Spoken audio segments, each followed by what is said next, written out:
하나님께서 우리의 죄를 미워하실 때 가장 미워하시는 죄가 무엇이라고 여러분은 생각하시는지요? 아마 우리 개인적으로 각자의 어떤 기준으로 그 어떤 죄의 경중을 우리는 때로 판단을 합니다. 근데 때로 우리가 하나님의 기준이 아닌 우리의 기준으로 이 죄가 더 중한 죄다, 또 어떤 저 죄가 더 무거운 죄다, 그렇게 우리가 죄를 판단하기도 합니다. 근데 우리의 보는 기준은 눈에 보이는 것으로 기준을 삼지만 하나님께서는 눈에 보이는 것뿐만 아니라 보이지 않는 것까지도 하나님은 우리의 죄를 보시고 그 죄를 판단을 하십니다. 사실 우리가 보는 그 기준은 너무나도 부분적인 기준입니다. 그런데 우리는 그 부분적인 기준을 갖고 마치 그것이 전부인 것처럼 우리가 때로 착각하고 오해하고 함부로 판단할 수 있는 위험이 우리에게 있습니다. 이렇게 죄는 보여지는 것과 보여지지 않는 죄가 있고 사실은 그 죄는 또 서로 연결되어져 있습니다. 그래서 우리의 어떤 죄 문제가 나타날 때 보여지는 죄는 보이지 않는 어떤 부분의 죄와 연결되어져 총체적으로 결국 우리의 삶에 그 죄가 문제로 나타나게 됩니다. 선지자 아모스를 통해서 하나님은 다양한 죄의 목록들 우리에게 보여주고 있습니다. 그 죄 가운데는 보여지는 죄도 있고 보여지지 않는, 우리 기준에서는 보여지지 않는 죄도 포함이 됩니다. 하나님께서 우리에게 모든 죄, 이렇게 눈에 보이는 것, 보여지지 않는 것, 모든 총체적인 그 죄들을 하나하나씩 들어서 우리에게 폭로하고 있습니다. 이스라엘 주변 나라의 죄를 하나님은 하나하나 폭로하면서 아모스를 통해서 소개를 했습니다. 근데 오늘 이제 본문에서는 이스라엘의 죄, 본론적인 이스라엘의 죄 문제를 이제 하나님께서 다루어가고 있습니다. 주변 나라의 죄를 먼저 보여주고 난 뒤 하나님은 이제 이스라엘의 죄를 아모스를 통해서 이스라엘에게 보여줍니다. 이스라엘의 입장에서 주변 나라의 죄들을 아모스가 얘기할 때 그 죄가 자기들하고는 무슨 상관이 있을까 오해할 수도 있었을 겁니다. 그런데 이제 그들의 죄를 보여주면서 이스라엘의 죄를 하나님께서 보여주고 있는데 그 죄는 총체적인 죄가 소개됩니다.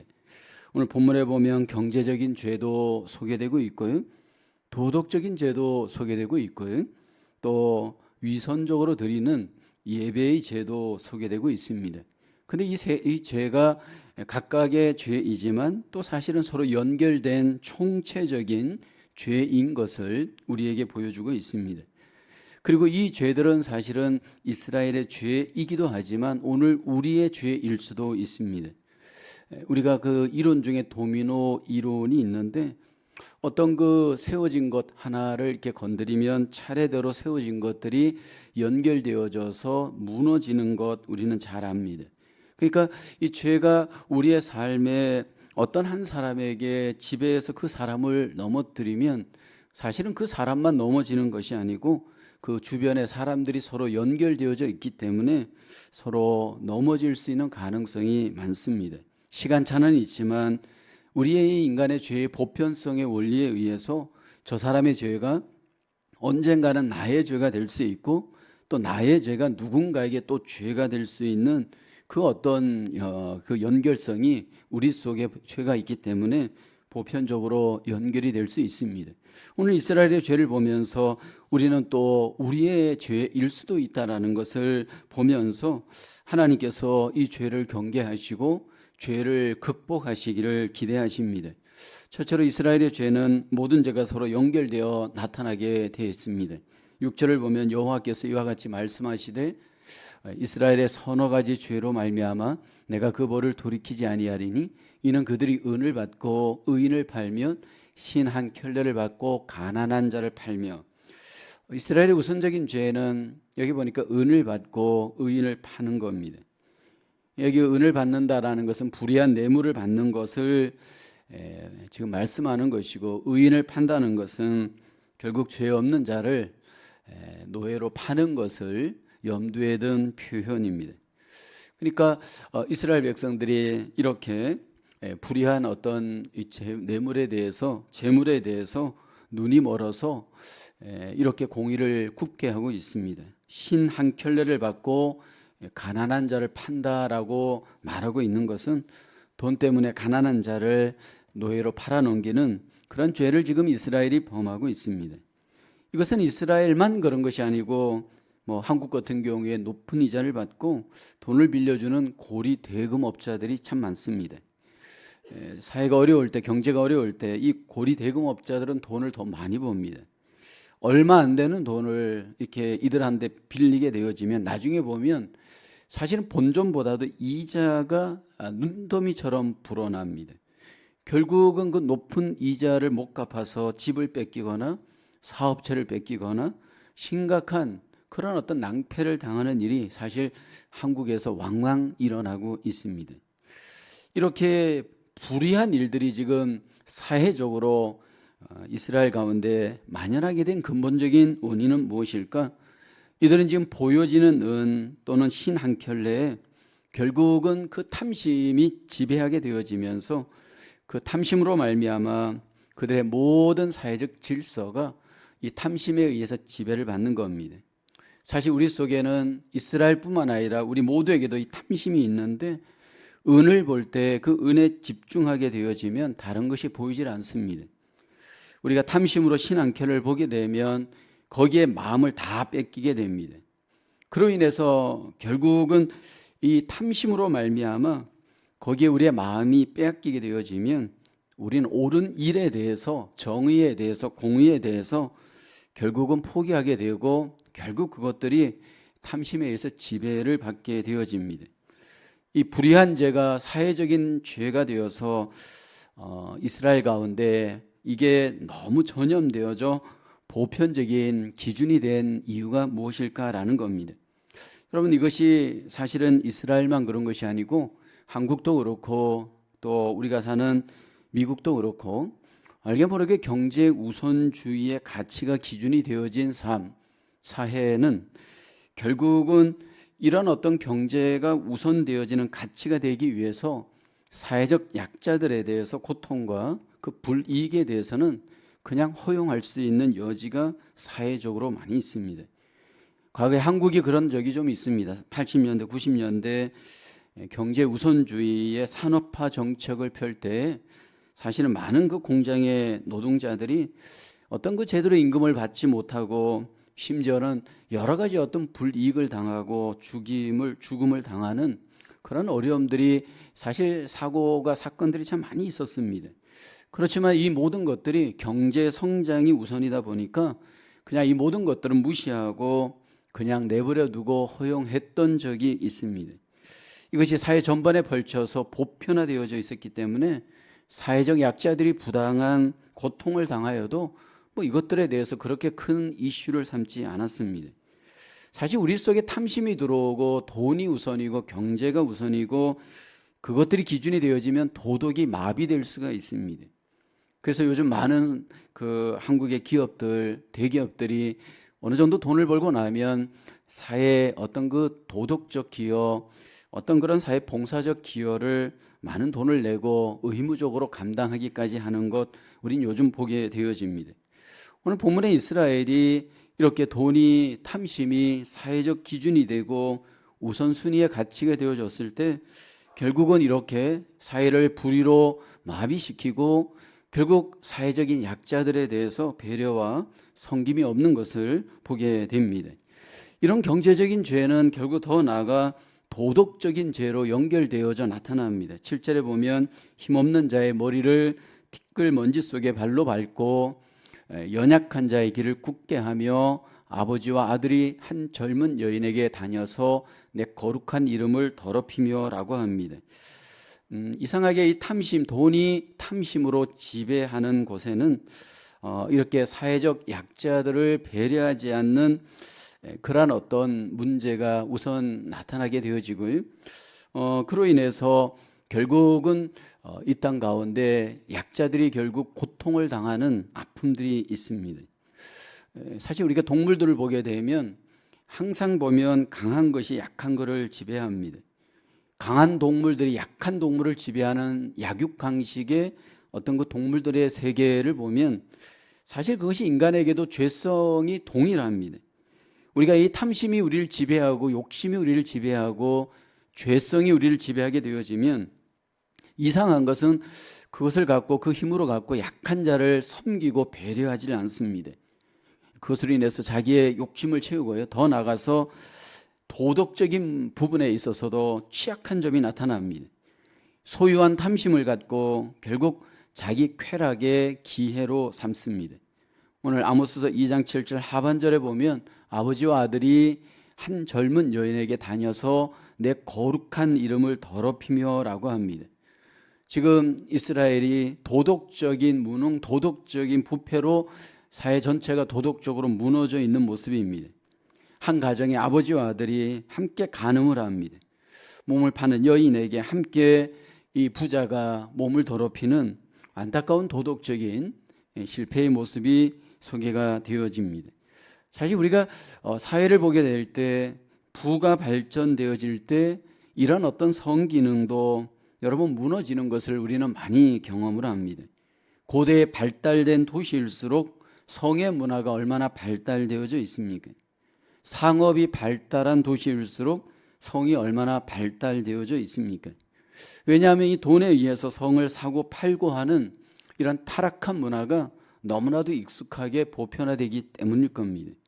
사실 우리가 이 현대사회를 살아가면서 돈이 우리 가운데 들어오고 부가 우리 가운데 지배하면서 가정 속에 가장 무너질 수 있는 여러분 하나님의 그 거룩한 질서가 무너질 수 있는 부분이 바로 성의 기준이 무너지는 겁니다.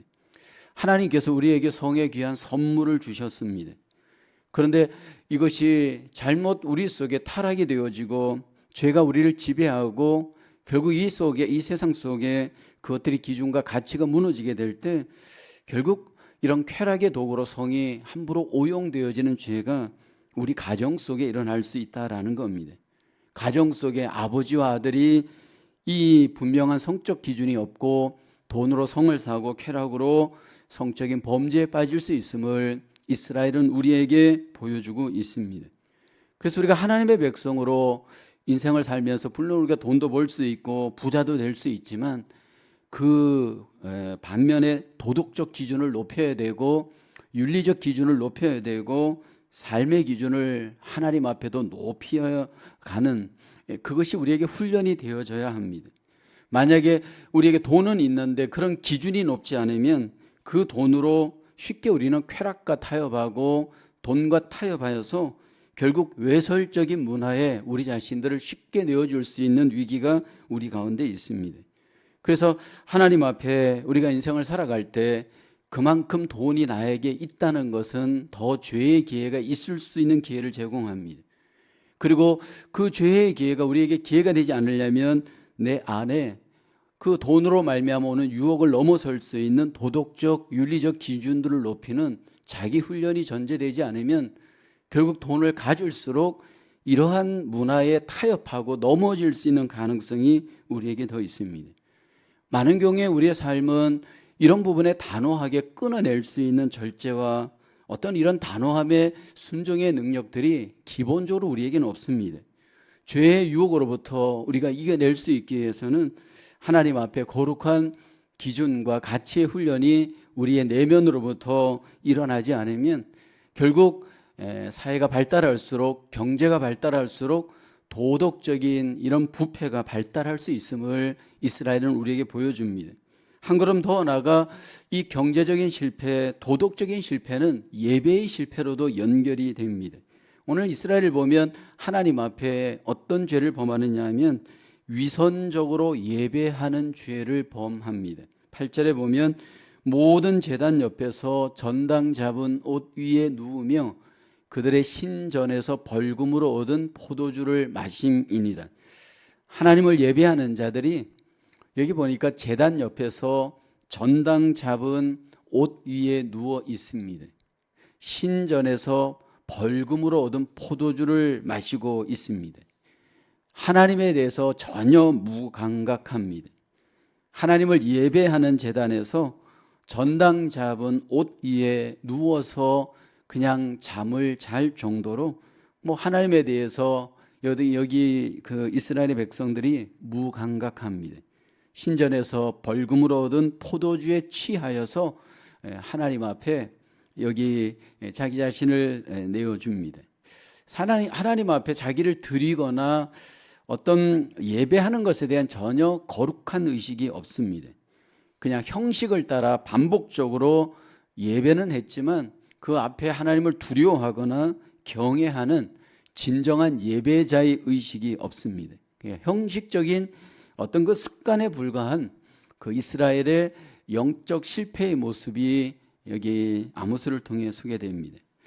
사실 여러분, 우리의 삶이 답을 알아도 그 답대로 삶을 살아가는 것이 참 어렵습니다. 하나님 앞에 바른 예배자가 된다는 것 이론적으로는 아는데 그 예배보다도 내 몸이 이끄는 쾌락에 알게 모르게 우리의 몸을 내어줄 수 있는 여지가 참 많이 있습니다. 우리가 노년이 되어지면서 점점 많은 분들이 몸에 적신호, 건강에 적신호가 옵니다. 그 대표적인 병 하나, 성인병 하나가 당뇨병입니다. 한국 그 국민의 약 12%가 당뇨병, 600만 명이 당뇨병 환자라고 합니다. 뭐 만약 당뇨 전 단계까지 합하면 뭐 1000만 명까지 될 정도로 이 당뇨가 전 국민의 병이라고 합니다. 뭐 여러분들이 잘 알다시피 이 당뇨라고 하는 것이 먹는 것으로부터 병이 오잖아요. 단 것을 너무 많이 먹어서 결국은 인슐린이 이게 지배가 안 되는 그 병인데, 뭐 이게 먹는 것뿐만 아니라 운동도 하지 않고 스트레스 받고 그러면서 문제가 있습니다. 탄수화물을 너무 많이 먹고 단 것을 너무 많이 먹는 이유는 몸이 이미 그 단 것에 중독이 되어져 있습니다. 그래서 그것을 끊어야 되고 먹지 않아야 된다는 것은 아는데 당뇨에 걸린 분들 보면 그게 참 쉽지가 않습니다. 이미 어느 정도 이렇게 먹었을 때 거기서 스탑을 해야 되는데 그게 여러분 그렇게 쉽지가 않습니다. 이 사람이 중독이 되어 버리면 그 중독의 어떤 그 쾌락이 얼마나 우리 속에 우리의 몸을 지배하는지 아마 그 느낌을 우리가 다 아실 겁니다. 사실 이 죄라고 하는 것이 불쾌하면 죄를 안 짓는데 달콤하기 때문에 우리가 죄를 짓는데, 병이라는 것도 그렇습니다. 우리에게 이 병이 찾아올 때 처음부터 불쾌하면 우리가 거기에 익숙하지 않을 겁니다. 근데 달콤하게 우리에게 찾아옵니다. 음식을 먹을 때 달콤한 걸 먹으면 얼마나 안에 힐링이 일어납니까? 달콤한 걸 먹게 되면 모든 마음이 굉장히 컴포터블하고 그 안에서 누리는 쾌락이 좋기 때문에 단 것을 자꾸 먹게 되어집니다. 그러다 보니까 결국은 그것이 반복되어지고 익숙하게 되어지고 결국 도를 넘으면서 이 당뇨에 걸리고 그로 인해서 심각한 문제가 일어납니다. 우리가 죄와 관계되어지는 수순과 몸에 병이 오는 수순과는 너무나도 유사한 점이 많습니다. 사실 저도 음식의 80%를 처음에 먹을 때, 그것이 수십 년 전이었을 때 그것을 처음에 시작할 때 굉장히 고통스러웠습니다. 어느 정도의 딱 수위에 가서 그걸 스탑을 하고 먹지 말아야 할 때 그것이 처음에 굉장히 힘들었습니다. 근데 여러분, 그것이 고통만 있었다면 그 80%의 음식을 먹을 수 없었을 겁니다. 80%를 먹었을 때 쾌락이 있습니다. 그 다음날 아침에 쾌락을 느낍니다. 공복이 오고 그리고 뭔가 속이 이렇게 비어 있을 때 오는 그 기쁨이 있기 때문에 지금의 그 약간의 그 끊는 그 불편함을 넘어설 수 있습니다. 그뿐만이 아닙니다. 이렇게 80%를 먹고 났을 때 몸에 느끼는 어떤 여러 가지 기쁨의 신호가 이게 스스로 느낍니다. 그러다 보니까 그 가치와 기준이 저에게 있기 때문에 어떤 그 쾌락과 기쁨을 내려놓을 수 있는 기준이 됩니다. 우리가 이 죄와 타협하고 죄를 끊지 못하는 이유는 그 죄로부터 오는 그 기쁨이 우리에게 너무나도 달콤하기 때문입니다. 그런데 우리가 그 기쁨보다 더 넘어서는 믿음으로 말미암는 기쁨, 거룩으로 말미암는 기쁨, 하나님으로부터 말미암는 기쁨이 우리 속에 기쁨이 되어진다면 여러분, 그 죄의 기쁨들을 우리가 뛰어넘을 수 있을 겁니다. 여기 유다 이스라엘 북이스라엘이 이렇게 총체적인 죄, 이렇게 하나님 앞에 범하게 되는 이유는 결국 죄가 죄를 낳을 수밖에 없는 연결고리가 그 죄 안에 DNA가 있기 때문입니다. 하나하나를 사소하게 여길 때 그게 결코 사소하지가 않습니다. 서로 연결되어서 그것이 결국은 심각한 병이 되고 그로 인해서 우리의 몸이 망가지는 질병처럼 죄도 서로 연결되어져 총체적으로 우리 가운데 들어오면 결국 우리 인생을 망가뜨리고 우리의 삶을 하나님 앞에 결국은 파괴시키는 그런 길이 되고 맙니다. 우리에게 주어진 삶 속에서 죄를 심각하게 여기고 그 죄의 작은 죄를 넘어서는 하나님이 주시는 기쁨과 그 은혜가 능력이 저와 여러분의 삶 속에 지배하여 죄를 이겨낼 수 있기를 주의 이름으로 기원하겠습니다. 두 번째로 이스라엘의 죄는 오직 말씀과 성령의 능력으로 다스려야 합니다. 오늘 하나님께서 이스라엘을 죄악의 어둠의 땅 애굽에서 인도하셨음을 선포합니다. 더 나아가 광야 40년의 모든 삶 가운데서도 인도하셨다 말씀을 합니다. 그리고 우상의 족속인 가나안 땅을 하나님이 차지할 수 있도록 하나님이 축복해 주셨다 말씀을 합니다.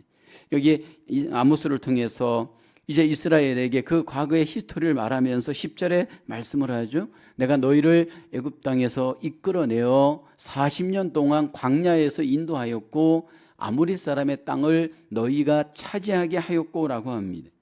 하나님이 이스라엘의 모든 누리는 것들을 하나님께서 복을 주셨습니다.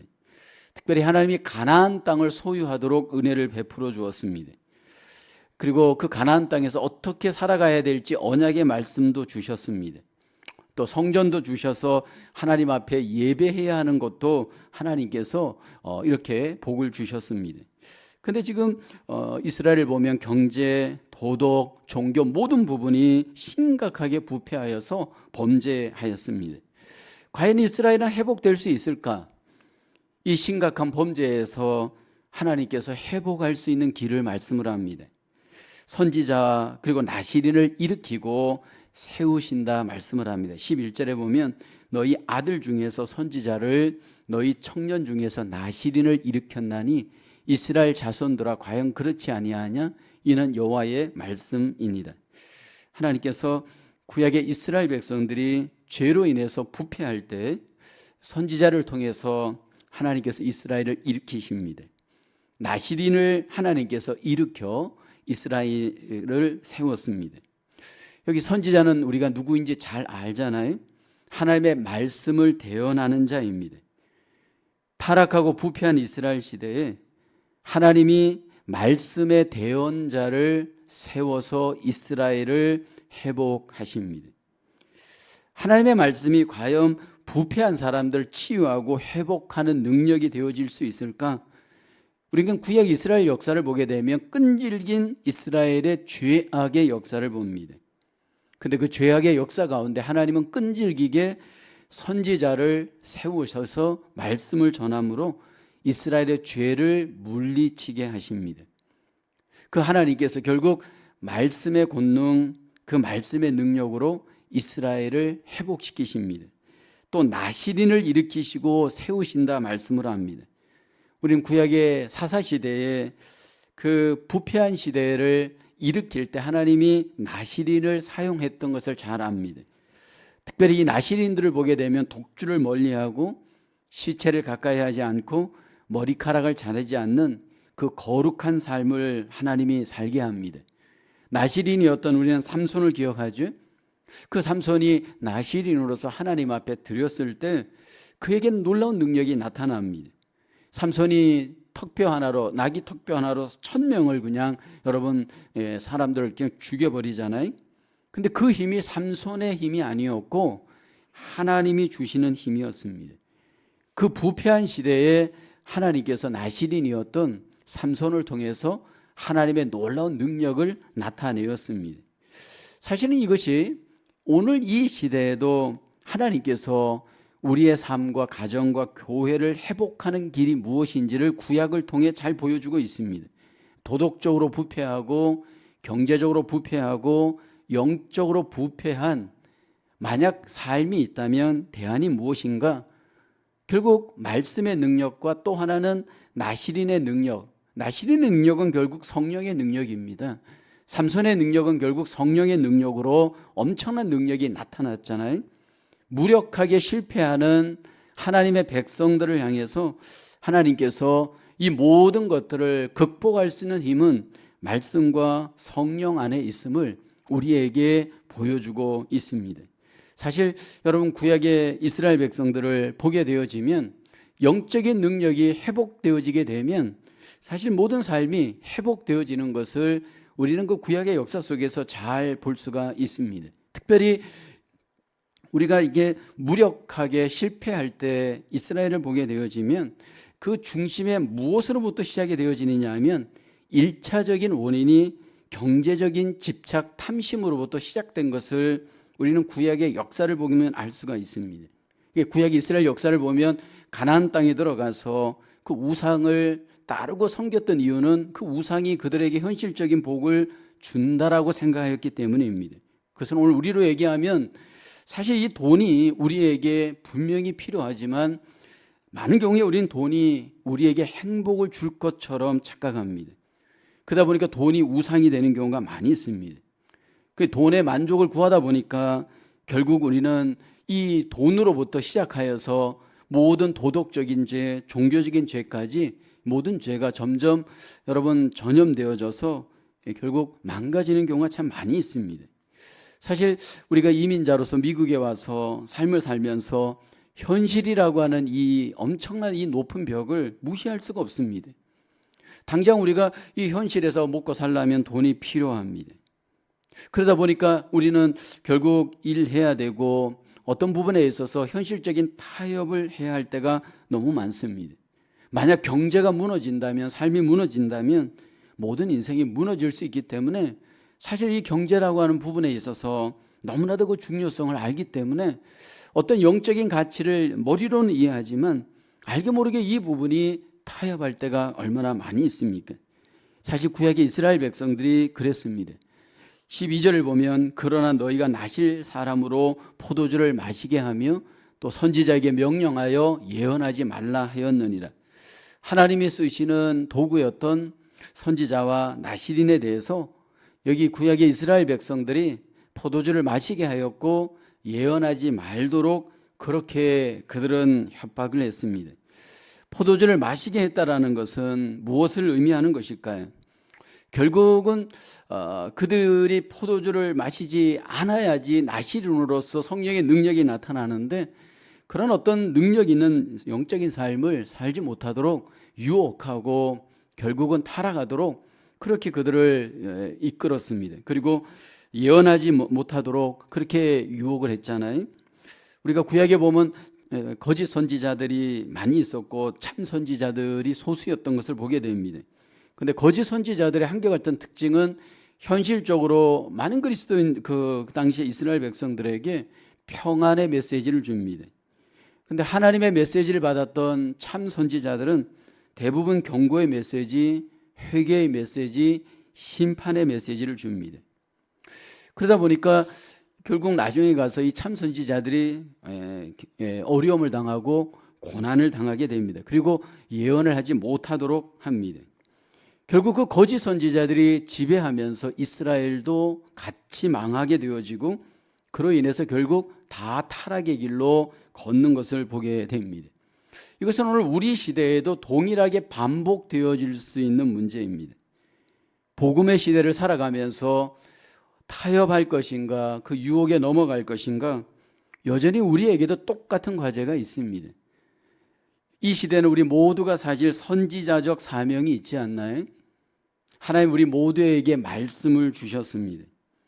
그리고 그 말씀대로 살고 말씀대로 선포하고 말씀대로 이 세상을 이기는 선지자적인 사명이 우리 모든 그리스도인들에게 있습니다. 근데 여러분, 우리가 선지자적인 사명을 갖고 이 땅에서 구별된 삶을 살아갈 때 그 삶을 사는 것을 다 박수를 치나요? 그렇지 않습니다. 그 삶을 살지 못하도록 오히려 우리에게 그 삶을 포기하도록 유혹하고 협박하고 그런 고난들이 우리에게 있습니다. 또 한 걸음 더 나아가 포도주를 마시도록 여기 나실인들을 유혹하는 것처럼 우리에게 그 많은 유혹들이 오잖아요. 거룩하게 살지 못하도록. 지금 이 시대에 포도주 한 잔 마시는 게 뭐 어떠냐? 술 한 잔 마시고 그냥 같이 적절하게 우리가 쾌락을 즐기는 것이 이 시대에 걸맞는 그런 어떤 사람인 것처럼 여러분, 그런 경우에 유혹들이 우리에게도 올 수 있습니다. 이 상황 속에서 우리가 선지자적인 사명을 갖고 말씀과 성령의 능력으로 우리를 무장하며 살아갈 때 결국 이 시대 속에서 죄를 이기고 하나님의 자녀로서 우리가 능력 있는 그리스도인의 삶을 살게 될 줄로 믿습니다. 특별히 우리에게 필요한 것은 나실인의 능력을 먼저 회복하는 일입니다. 거룩의 능력을 회복해야 되고 성령님의 능력을 우리가 회복하는 일입니다. 그런데 여러분, 나실인으로서 구약에 살아갈 때 그 거룩과 성령님의 능력이 그들에게 나타나기 위해서는요, 철저한 절제가 필요했습니다. 그들이 시체를 가까이 하지 않고 머리를 끊지 않고 독주를 마시지 않기 위해서는 죄의 본능을 철저하게 절제해야 했습니다. 사실 여러분, 이 절제라고 하는 것이 우리 의지로는 한계가 있습니다. 하나님의 은혜가 우리를 지배하지 않으면 이 절제는 어렵습니다. 이 죄의 본성이 얼마나 강한지 우리 의지로는 이 절제가 대부분 어렵습니다. 물론 며칠은 할 수 있습니다. 근데 여러분, 우리가 지속적으로 계속하여서 이 세상에서 나실인의 은혜와 능력을 우리 속에 나타내기 위해서는요, 사실 이 절제가 우리 속에 고통의 절제가 아니고 기쁨의 은혜의 절제가 우리에게 필요합니다. 근데 그것이 우리에게 가능하기 위해서는 어떻게 해야 되느냐 하면 그것을 결심으로 의지로서 절제하는 것이 아니고 먼저 우리가 기도해야 합니다. 나실인의 은혜와 능력을 회복하기 위해서는 이거 해야지, 내 결심으로 예를 들어서 먹지 말아야지, 끊어야지, 이렇게 되는 문제가 아니고 기도하면서 하나님의 은혜의 성령님이 내 안에 내 몸을 주관하도록 우리가 나실인의 능력을 회복해야 됩니다. 사실 여러분, 우리 속에 임박혀 있는 이 죄성은 얼마나 집요하고 강력한지 모릅니다. 어떤 분들은 어떤 특정한 음식 앞에 가면 여러분, 그 본능적인 그 욕심이 그 자신의 그 몸을 제어하지 못하는 경우가 있습니다. 갑자기 막 눈이 돌아가고 그냥 막 일어나는 그 식욕을 제어하는 것이 그렇게 간단한 문제가 아닙니다. 이 부분들은 철저히 기도하면서 우리 안에 절제의 능력을 키우지 않으면 나실인의 능력은 회복되기 어렵습니다. 반복되어지는 기도, 지속적인 기도를 통해서 내 안의 모든 죄성이 성령님의 통제를 받을 때 여러분, 우리는 절제할 수 있습니다. 성령의 충만함이 없이는 절제는 어렵습니다. 많은 분들이 잠깐 절제하다가 계속 또 반복되는 이유는 의지적인 절제는 그것은 여러분 제한적입니다. 하나님 앞에 속사람의 능력을 우리가 공급받아서 성령님의 통제를 받을 때 우리는 결국 죄성을 이기고 절제하며 나신인의 능력을 회복하게 될 줄로 믿습니다. 한 걸음 더 나아가 우리에게 필요한 것은 말씀의 능력입니다. 결국 예언자적인 말씀의 능력은 저와 여러분들이 지속적으로 말씀의 집중력을 키우는 일은 선지자들처럼 계속 그 사명에 매여서 하나님의 말씀에 우리가 깨어 있어 하나님의 그 말씀이 내 마음을 지배해야 합니다. 많은 경우에 우리가 묵상을 하다 보면 많은 분들이 묵상이 지속적으로 이루어지지 못하는 경우가 의외로 많습니다. 왜냐하면 사명감이 그 안을 지배하지 않기 때문입니다.